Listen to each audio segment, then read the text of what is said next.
السلام عليكم. عندنا اليوم موديل بوني توربون غنخدمو فيه مقاسين فقط اللي هما دوران الرأس والمسافة من الجبهة للخلف د العنق. غنخدمو في قطعة ثوب مستطيلة متنية على 2. الطول ديالها غيكون هاد المسافة هادي، يعني كل وحدة فيكم يعني تاخد القياسات ديالها. قلنا الطول غادي يكون هاد المسافة من هنايا لهنايا مرتين. مثلا وجدتي 40، غادي تخدمي 40 زائد 40 زائد سنتيم من الخياطة. الطول ديال القطعة ديالك غادي يكون فيها 81. واضح؟ والعرض ديالها وهي متنية غادي يكون المسافة ديال دوران الرأس مقسومة على 2 زائد سنتيم واحد للخياطة. مثلا وجدتي 60 غتقسميها على 2 نعطيك 30، غتزيدي سنتيم، اذا غتخدمي من هنا لهنا ب 31.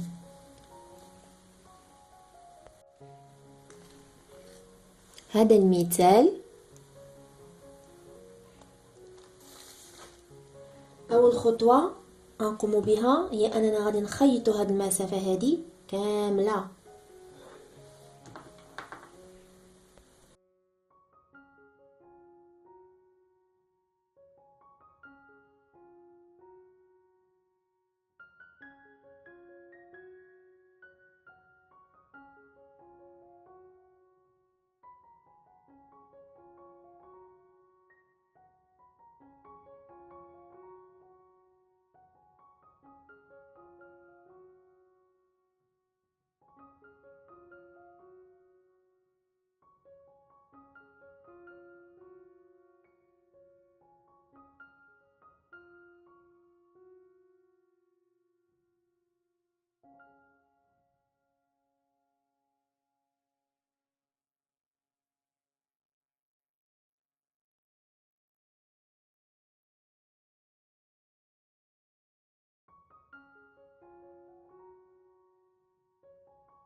الآن بعد القص غادي نقلب البوني هكذا، بحيث الخياطة غتجي في المنتصف. يعني هاد المسافة من هنا لهنا غتعبروها، تجيبوا النص ديالها يكون الخط الخياطة. تفهمنا؟ غادي نجي لهاد الجهة اللي متنية، نطلع يعني أصعد. لاحظوا هادي هي هادي، أصعد ب6 سنتيم. نوضحها ها على هاد الخط. غادي نحسب من هنا لهنا 7 ومن هنا لهنا 7 سنتيم.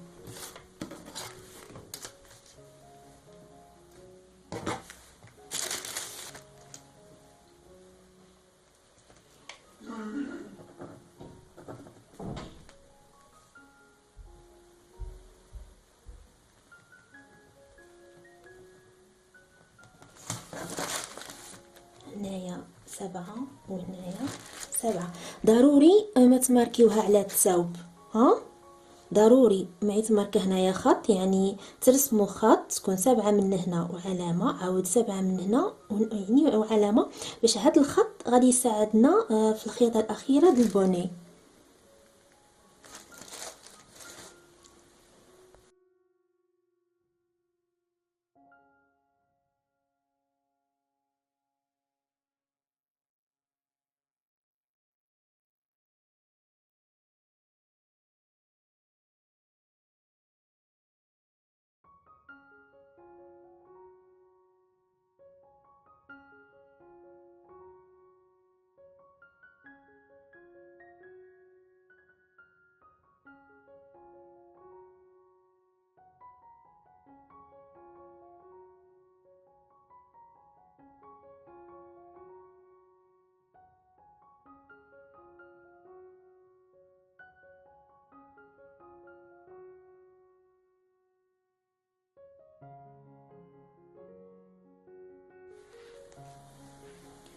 لما نكرشوا هاد المسافه خاصها تكون قد هاد المسافه د 14 سنتيم.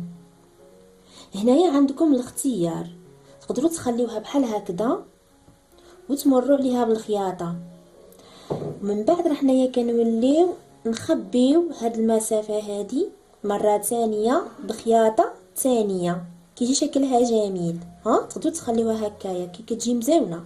تقدروا كذلك هاد المسافه تلفوها، يعني تدوروها مره واحده هكذا كيجي كذلك شكلها جميل. تعطينا هنايا الفورما ديال شكل داير اللي كيعطي الاسم ديال توربون. كذلك يمكن تلفوها مرتين كتعطي هاد التوربون كتعطي شكله منفوخ كيجي اجمل. اذا انا في هاد الحصه خدمت وحده كبيره، هادي مقاس كبير باش نوريكم يعني الشكلين بجوج كيفاش كيجيو. هذه لويتها مرتين جات عطيانا هاد الديكور ديال هاد اللفه. لحظه انا غادي نوريكم كيفاش جات. اذا البوني الغوز اللي كنخدم معاكم راه عباره عن مجسم صغير، لكن هذه قياس ديالي يعني قياس حقيقي. هنايا ديك الشكل ديال اللفه اللي كتعطينا الاسم ديال توربون. صراحه هذا الموديل ملي كيتلبس على الراس كيجمع الشعر وكيجي الشكل ديالو رائع جدا.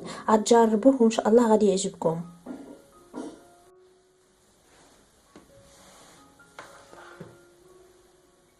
دابا غادي نقلبها مره واحده هكذا وغنخيطها،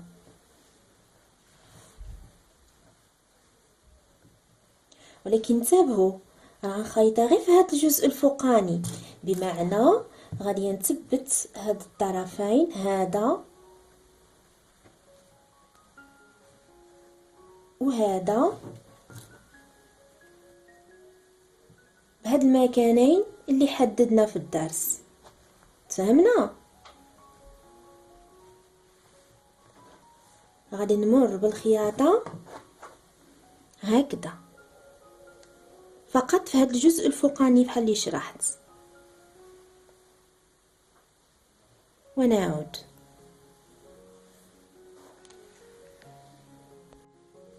الزيادات حيدوها بالمقص. الان اخر مرحله فيصبح البني جاهز. نقلبوا هذه الجهه هكذا وغادي نبدا الخياطه. راه غادي يبان لكم منين، يعني من المكان اللي بدينا منه. من هنايا غادي تمشيو هكذا تحت الماكينه من هنا حتى لهنا. فالهدف من هذا يعني هذه العمليه هو اننا غادي نخبيو او نخفيو هذه الخياطه هذه ما غتبقاش يتبان، غيبقاو يبانوا لينا فقط ديك التنيات الصغار. اذا انا غادي نكمل هاد الخياطه اللي قلت لكم ونعود. هذا الشكل ديالو تلاحظوا باننا يعني ملي فصلناه خدمناه مستطيل ما فيهش نهائيا استداره، فبالطريقه ديال الخياطه كيخرج لينا داير بحال حنايا فصلينو دائري. هذه اجمل حاجه كاينه في الموديل. املي تكونوا استفدتوا معايا في فيديو اليوم وتكونوا اضفتوا لرصيدكم المعرفي معلومه جديده. اشكركم على طيب المتابعه. دمتم سالمين.